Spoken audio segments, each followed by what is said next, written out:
Paulo Pimenta, tudo bem? Bom dia, Mauro. Estava aqui, Mauro, acompanhando aí as manchetes da imprensa internacional, da imprensa local, da nossa mídia independente. Fico pensando, Mauro, que alguns anos atrás, se as pessoas quisessem saber isso, elas tinham que assistir a Globo, né? Elas tinham que ir para a Jovem Pan, para a mídia independente.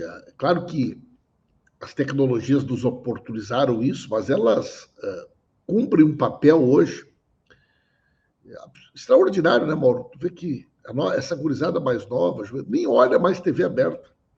Sim.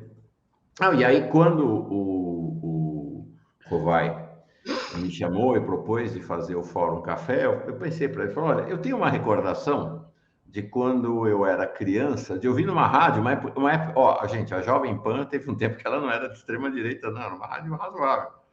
E que de manhã eu ficava muito impressionado com eles fazendo o giro das manchetes. Não tinha New York Times, não tinha, né, não tinha as manchetes internacionais, mas eles liam as manchetes dos jornais. E eu lembrava que em 3, 4 minutos eu ficava sabendo de tudo que estava acontecendo. Então eu falei, não, quero recuperar isso, porque é o que você falou, as pessoas não vão mais às mídias tradicionais. Então é uma maneira Mauro, também de... a Jovem Pan, ela foi AM ou ela já surgiu como FM? Não, ela foi AM muito tempo, depois virou FM. Ela disputava com a Bandeirantes e a Rádio Eldorado, do Grupo Estadão, a liderança do noticiário em rádio no Brasil. Mas isso, gente, meados do século Mas ela foi passado. uma das primeiras aí para FM, eu acho, com Foi, jornalismo, né? foi. E Sabe fez que depois essa o Rio Grande transição. do Sul ouve muito rádio, né, Mauro? O Rio Grande do Sul ouve muito rádio. Impressionante, assim, como é forte no Rio Grande do Sul esse costume de ouvir rádio, né? Então, de manhã, todo mundo ouve rádio. Né? É impressionante. E você tem girado pelas rádios aí do Rio Grande, né? Você está no Rio Grande ou em Não, Brasília? estou em Brasília, estou em Brasília. Lá no Rio Grande você tem girado bastante pelas rádios, né? Sim, a gente dá muita entrevista em rádio, né? Nós temos rádios no interior que tem uma audiência regional muito boa, né? Nós temos rádios comunitárias que hoje conseguiram assim ter um espaço interessante, importante na sua região, na sua comunidade. E nós temos algumas rádios muito fortes, mas a Rádio Gaúcha ainda ela é uma rádio muito forte no Rio Grande do Sul, né? E ela Acho que fez ainda é a líder, né, no Rio Grande do Sul, a Rádio Gaúcha. a Ainda é a Gaúcha líder, né? é muito forte, é muito forte. E Né? da RBS, né? Também como a Jovem Pan aqui virou meio que de extrema direita, né? A Rádio Gaúcha ela é pior que a Globo. Ela com relação às questões do Estado, então, né? A Rádio Gaúcha, Mauro, para te ter uma ideia, a RBS, normalmente dos 3 senadores, eles têm 2. Não Há muitos acredito. anos. Né? Hoje eles têm o Lazier Martins, eles tinham a Ana Amélia. Né? E governadores, eles têm uma relação de proximidade, de intimidade com esses governadores, que é uma coisa impressionante. Né? E vários. Tu vê, senador, eles tiveram o Fogaça, o Lazier Martins, o Mendes Ribeiro, né? o Ana Amélia, né?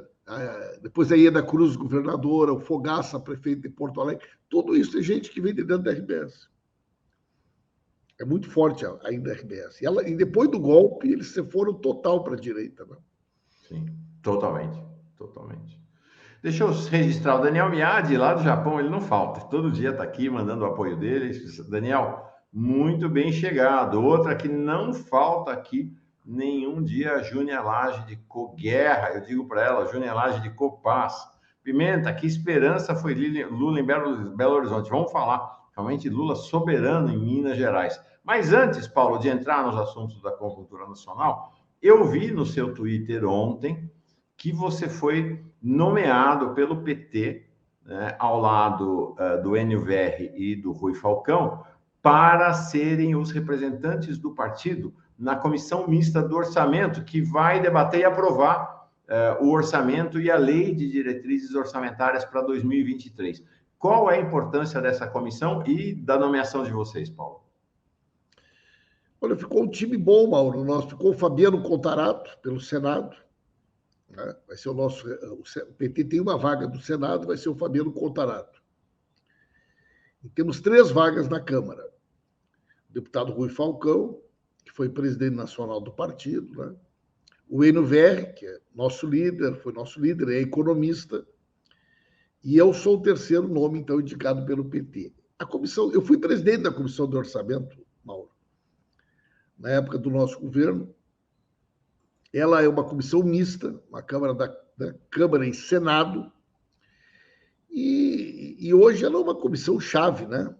Porque todo esse debate sobre o orçamento, sobre o controle do relator, do presidente da Câmara, do Senado, sobre os investimentos, é debatido na Comissão de Orçamento, né?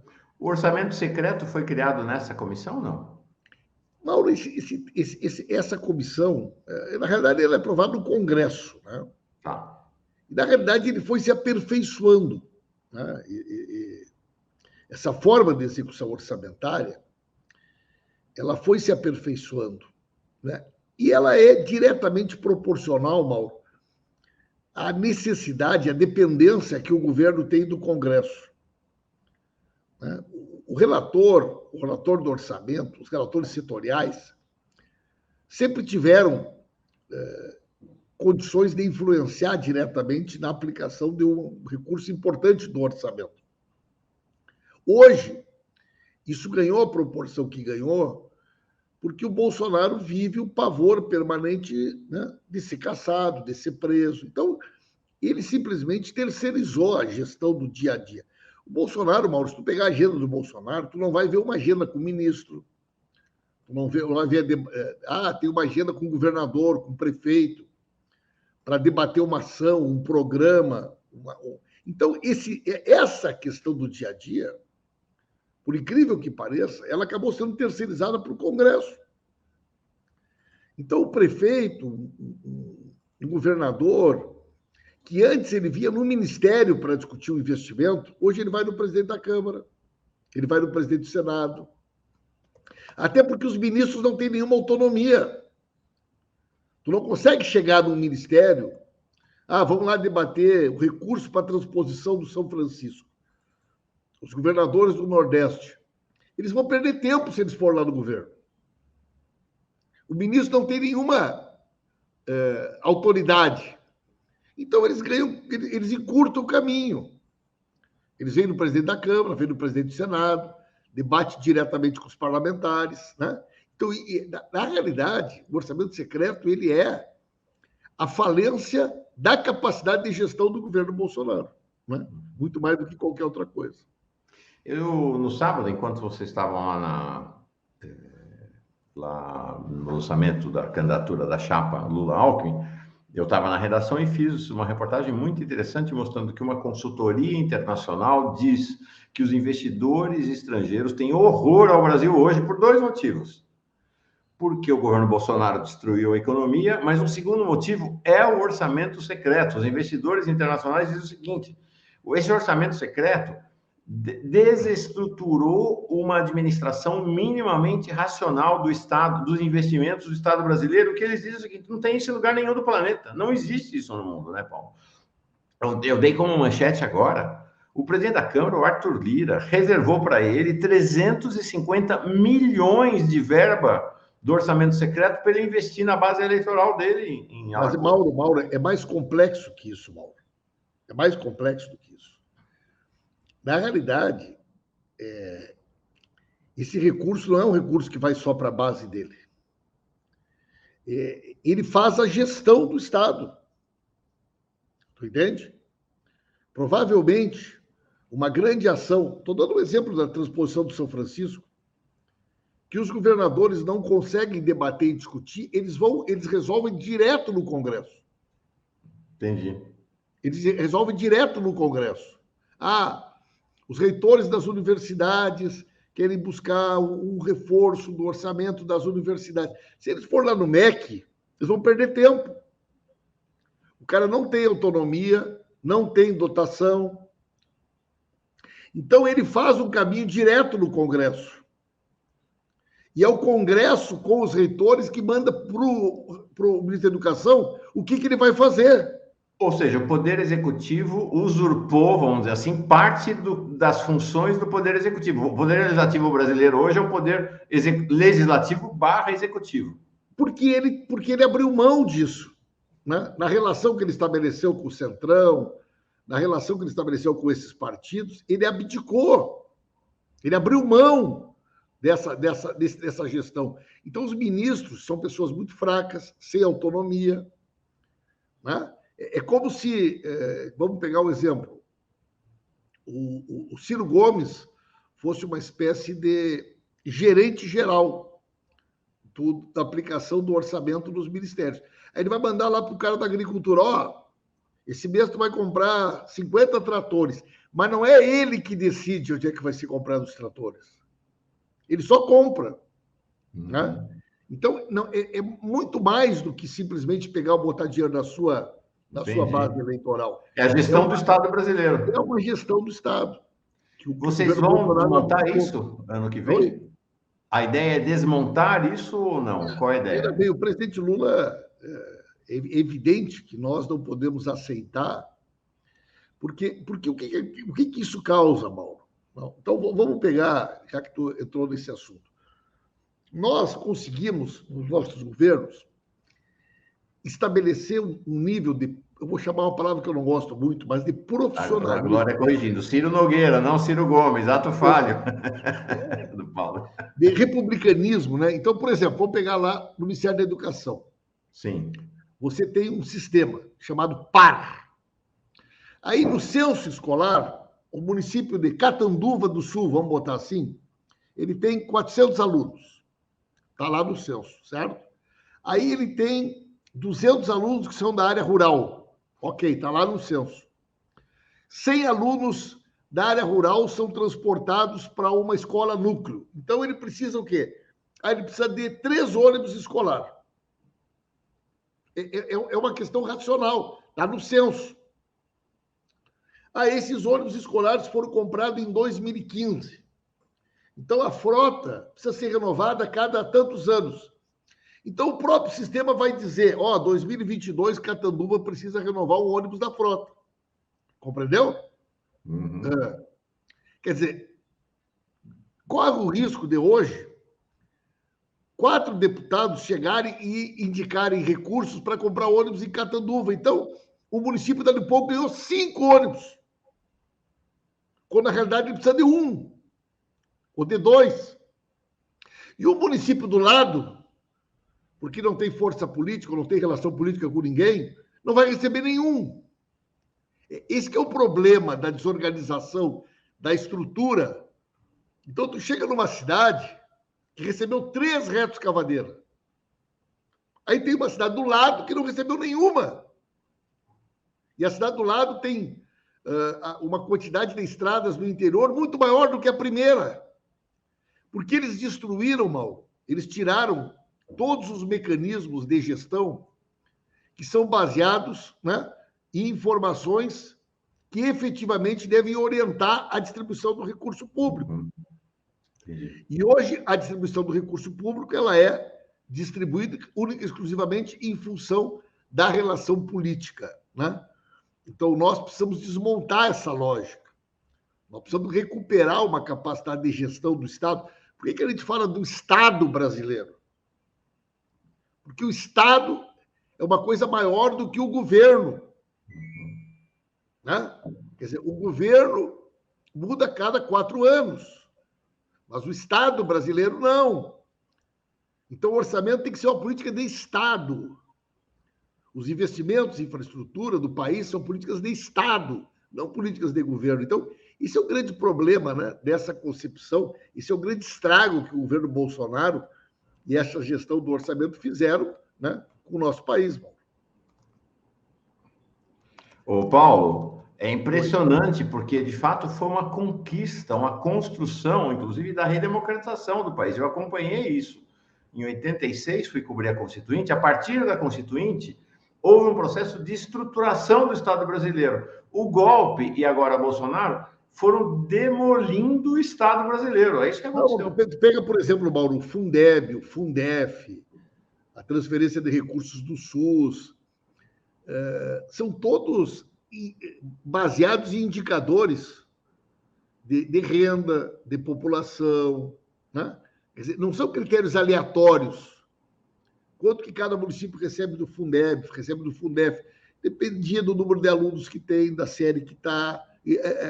Então, esses indicadores que garantem uma gestão elementar, mal, da coisa pública, é que foram, né, pulverizados pelo governo Bolsonaro. Aí tu vê no MEC aquela loucura lá dos pastores, das coisas, entende? Quer dizer, tu substituiu uma gestão. Aí um prefeito lá de uma cidadezinha do interior, que bastava ele entrar no par e colocar ali, olha, preciso renovar o ônibus da frota, e fazia isso no computador, hoje ele é obrigado a vir a Brasília, bater num gabinete de um deputado, porque ele vai chegar lá no MEC, e o MEC vai dizer assim, vai chegar lá no MEC, o MEC vai dizer assim, olha, o senhor tem que passar lá na Câmara ou no Senado e voltar aqui acompanhado de um deputado. Uhum. Então, eles desorganizaram completamente a gestão da coisa pública, né?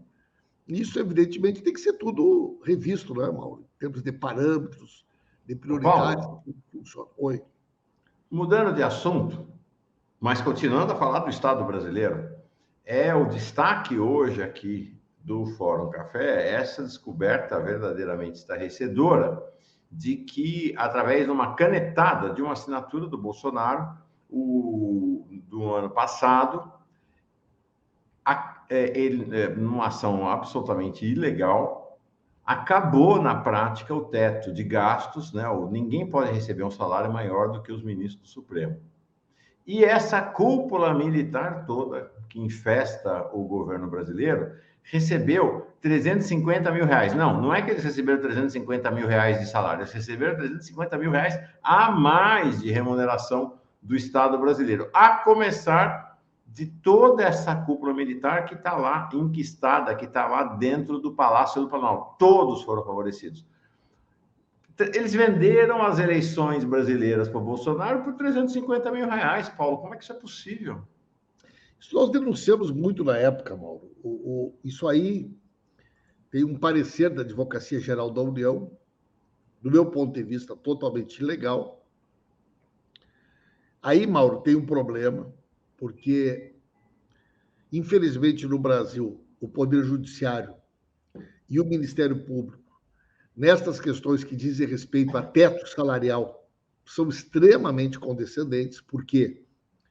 Porque é muito comum, infelizmente, é muito comum dentro do Poder Judiciário e do Ministério Público existirem situações em que os juízes, promotores e procuradores recebem salários muito acima do teto e, de certa forma, na minha opinião, tem uma condescendência, tem uma complacência sobre isso, né? Mas é totalmente ilegal, Mauro. A Constituição Federal é muito clara, né?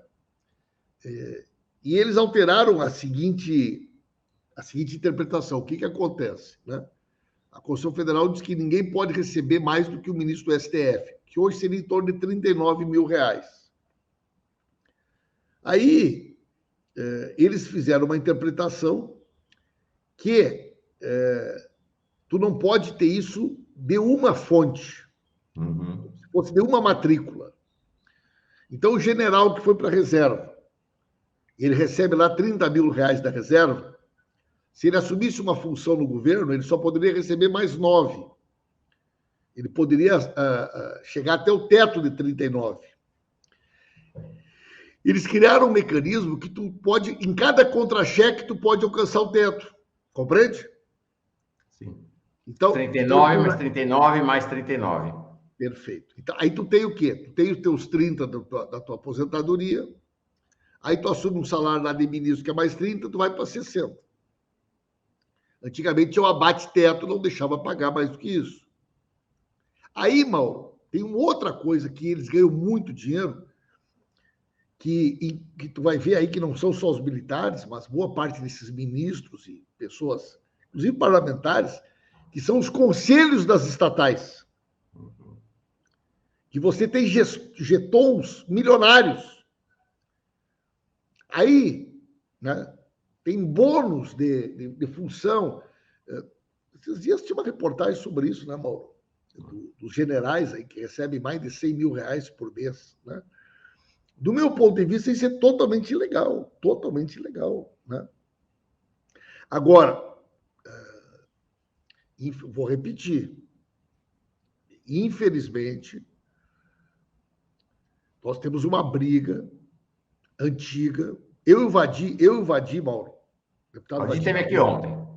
Eu e o deputado Vadir da Bus, temos um projeto de lei antigo nosso, que estabelece como crime de improbidade o administrador público que permite o pagamento de salários, gratificações e vantagens que ultrapassem o teto. Opa! Certo? Isso é uma briga direta com o judiciário. Porque o que acontece? O servidor público, Mauro, de uma forma geral, ele está 7, 8 anos sem reajuste. O servidor estadual, o servidor federal, ele está 7, 8 anos sem reajuste. Então, o que eles foram fazendo, Mauro? Eles foram criando mecanismos para burlar essa legislação.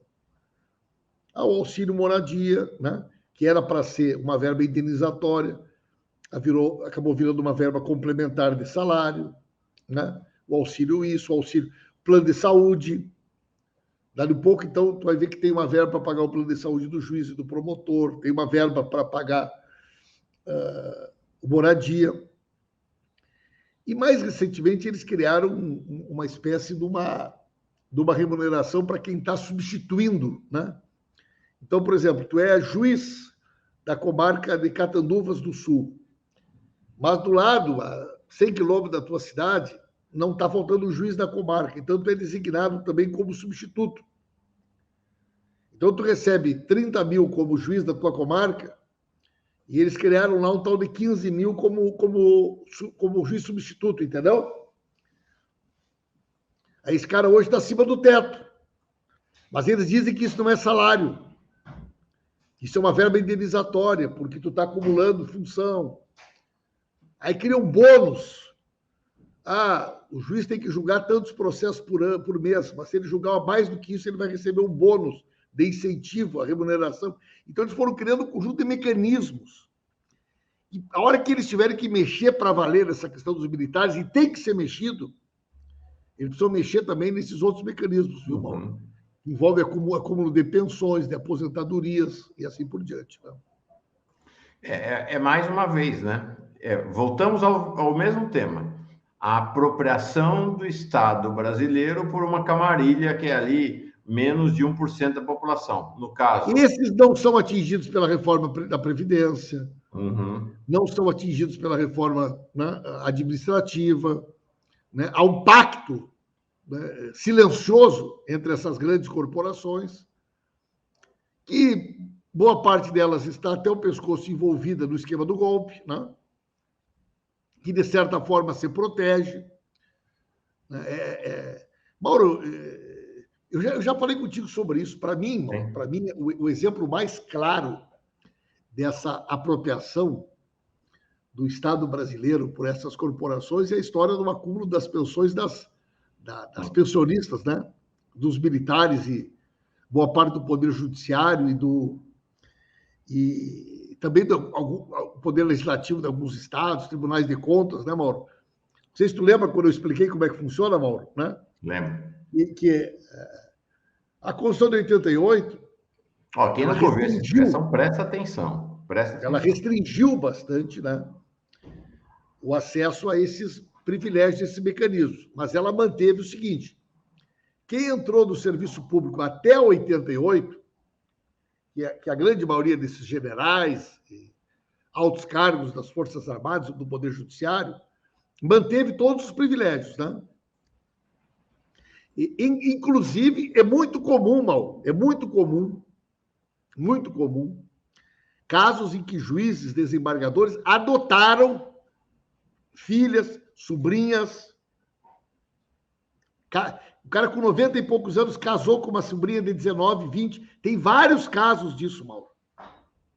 Inclusive generais que foram presidente da República adotaram netos, certo? E essas moças, filhas, sobrinhas, netas, que recebiam essas pensões, Elas, então, para não perder a pensão, elas nunca casaram no civil. Todas elas tiveram uma vida em comum com seus companheiros, têm direito de herança, compartilham o plano de saúde, casar no religioso, enfim, né? Tem uma vida de casado, todo mundo sabe que elas são casadas. E os maridos morreram, mal. Começaram a morrer. Uma era casada com um coronel, outra era casada com um juiz, e o marido morreu, e ela tem a pensão do pai como filha solteira. Mas agora o marido morreu e ela queria também a pensão da esposa.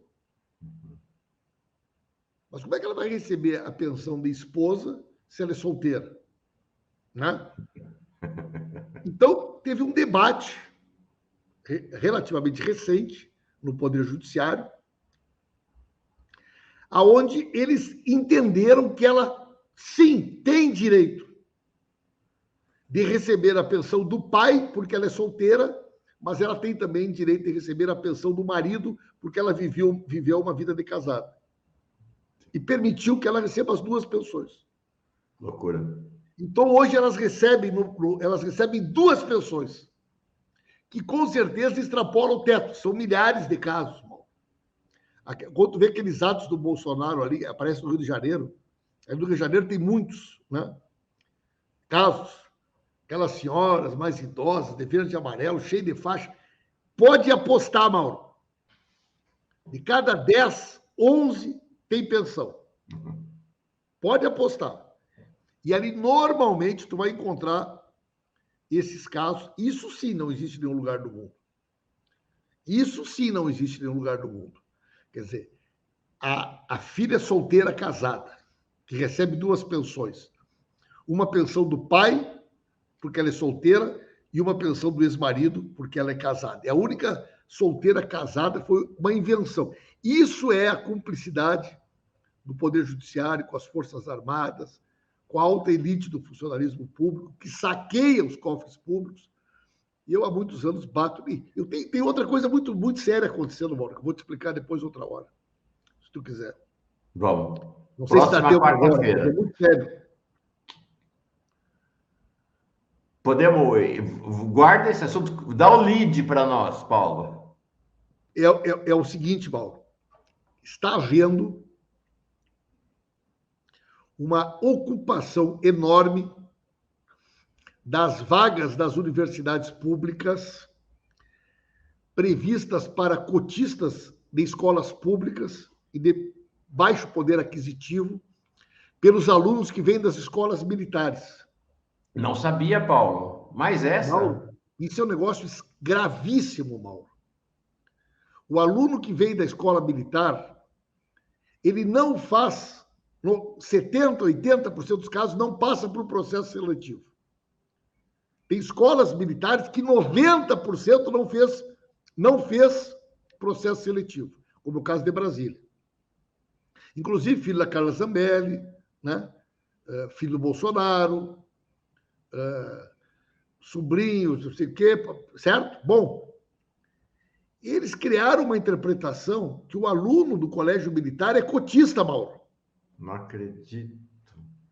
Então, ele disputa a vaga com o aluno que vem da escola pública, Mauro. Eles são canalhas, gente canalha. Tem um colégio branca brasileira é um negócio. Tem um colégio com tudo, um colégio com professores, com laboratórios, com toda a estrutura. O aluno não fez processo seletivo.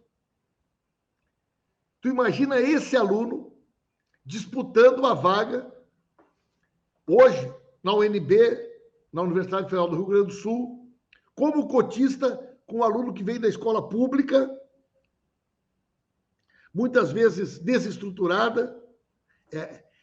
Há um processo de apropriação ilegal, criminosa, das vagas, das cotas das universidades públicas, usando como trampolim um mecanismo para botar os alunos, filhos e apaniguados dos militares, nas escolas militares, Mauro. Isso é gravíssimo, Mauro. Absurdo, absurdo. É a apropriação do Estado por essa turma, gente. É um negócio... Em 2023, o Lula falou, no sábado. Tem que ter uma revolução pacífica nesse país. Não dá. Gente, esse general Luiz Eduardo Ramos, que foi comandante militar do Sudeste até ir para o governo Bolsonaro, estava na ativa, que é hiper-reacionário, de extremíssima direita, e é o grande articulador do governo Bolsonaro. Ele e Ciro Nogueira são os dois caras que mandam. Ele ganhou R$ 897 mil o ano passado, servidor público, gente. Não é possível. Paulo, uma questão para ti. Há uma divisão de interpretação dentre os analistas, e aí os analistas da mídia conservadora, gente de direita, centro-direita e de esquerda, em relação à questão da possibilidade de golpe de Estado. Então, há um grupo, semana passada a gente conversou sobre isso. No fim de semana fiz uma reportagem conversando com o professor Emir Sader, conversando com o advogado Marco Aurélio de Carvalho e com o jornalista e analista Igor Fuser, que consideram que não tem golpe, não há chance política de realizar golpe, eles serão derrotados pelo processo eleitoral. Igor Fuser, inclusive, fez uma observação interessante, falou: os Estados Unidos não apoiam golpe, sem apoio dos Estados Unidos, militar brasileiro não dá golpe, não dá golpe. Mas aí tem uma questão seguinte, não vai ter golpe, essa é a análise me parece uma análise bem consistente, mas o que faz com essa cúpula militar em 2023, Paulo? Porque com essa cúpula militar não dá para conviver, né? Bom, Mauro, eu tenho expressado em várias oportunidades a minha opinião. Eu também comungo dessa ideia de que esse discurso do Bolsonaro é um discurso intimidatório. É um discurso que procura criar um ambiente para que a gente não ocupe as ruas, para que a gente tire o pé do acelerador da nossa campanha. Não existe nenhuma possibilidade, Mauro, econômica, política. Qual é o setor, Mauro, que apoiaria um golpe no Brasil? Qual é o setor da atividade econômica? O agro. Gente, o mundo globalizado, no outro dia, teria uma sanção internacional contra o Brasil e o preço da soja cairia 10% do que ela é hoje. Quem são os grandes compradores da soja do Brasil hoje? É a China, é a Europa, os Estados Unidos. Você imagina as sanções econômicas que o Brasil sofreria, Mauro, em 48 horas. Nós que somos um país exportador de commodities, de matéria-prima, nós iríamos ver a Bolsa de Valores do Brasil ser pulverizada. E todo esse setor do agro não teria nem para quem vender. Os militares, tá?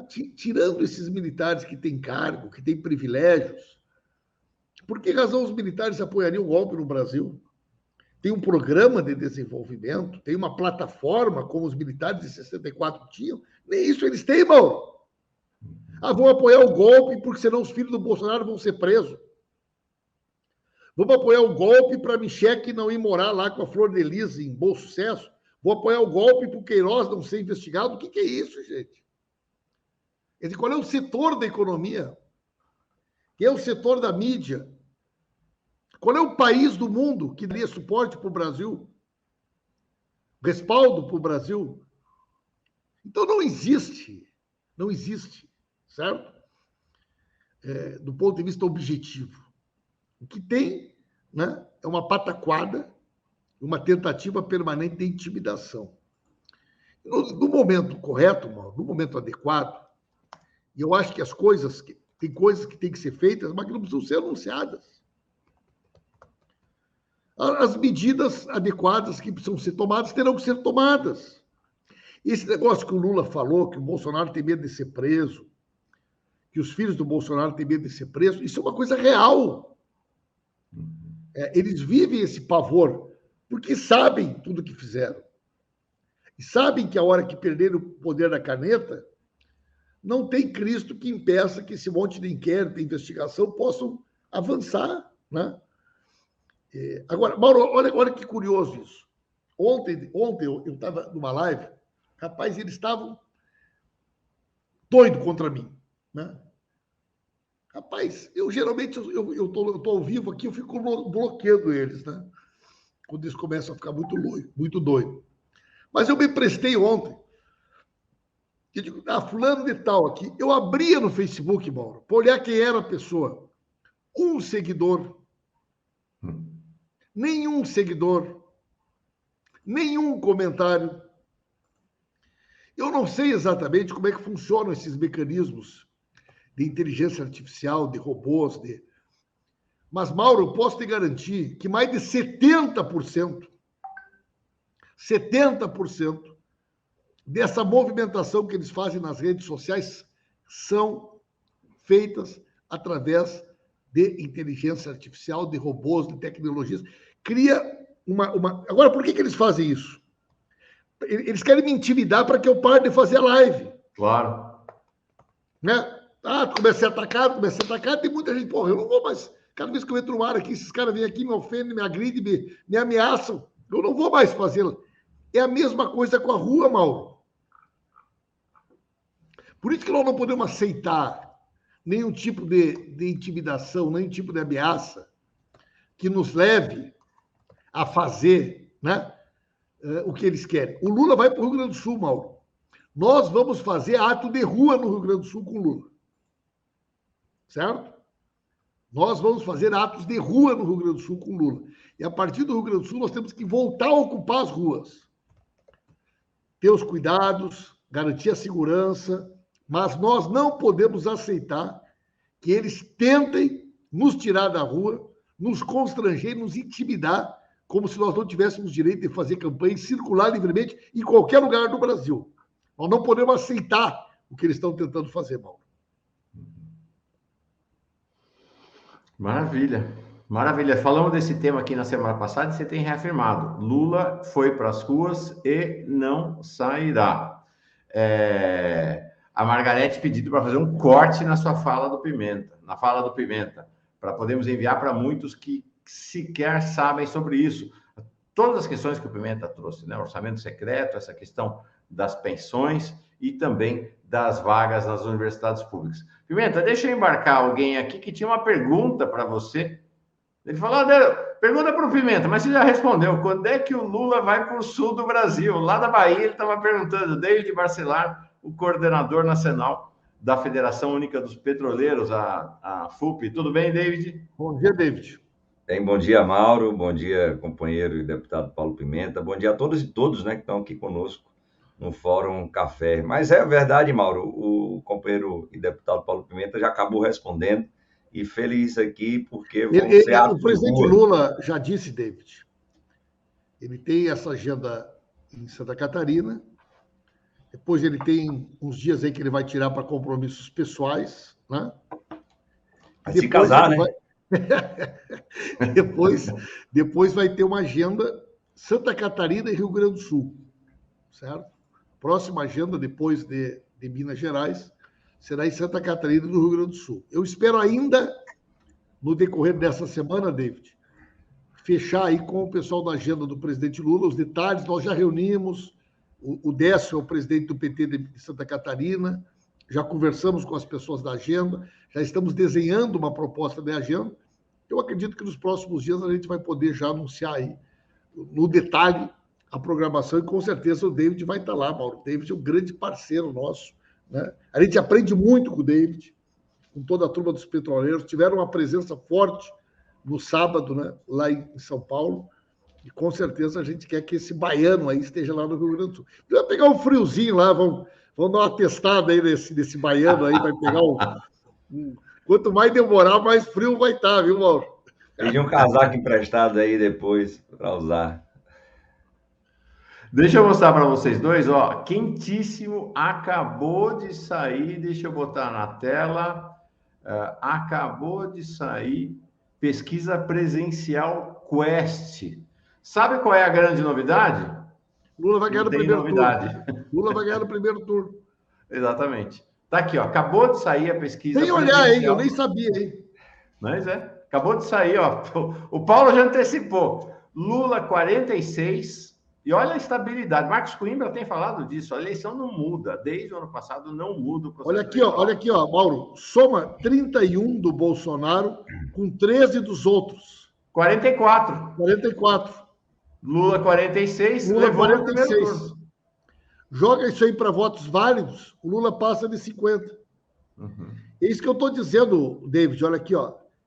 Com a terceira via sendo pulverizada, o Bolsonaro cresce um pouquinho, ó, de 26 para 31. Mas nós ganhamos no primeiro turno. É isso que vai acontecer, Mauro. Vai polarizar, a terceira via vai virar em nada. Vai. O Ciro vai fazer metade dos votos que fez. E nós É um vamos ganhar equívoco, no né? primeiro turno. É equívoco dele, gigante. Aqui já está dando mais de 52, viu, David? Nos votos válidos para o Lula. Fala, David, desculpa.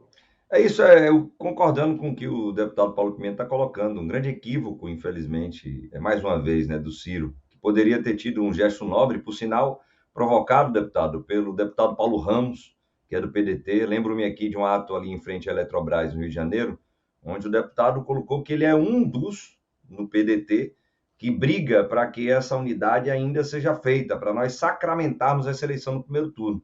Mas, infelizmente, temos aí esse equívoco do Ciro Gomes com relação a esse gesto que ele deveria fazer em nome da democracia, em nome da soberania nacional, em nome do povo brasileiro.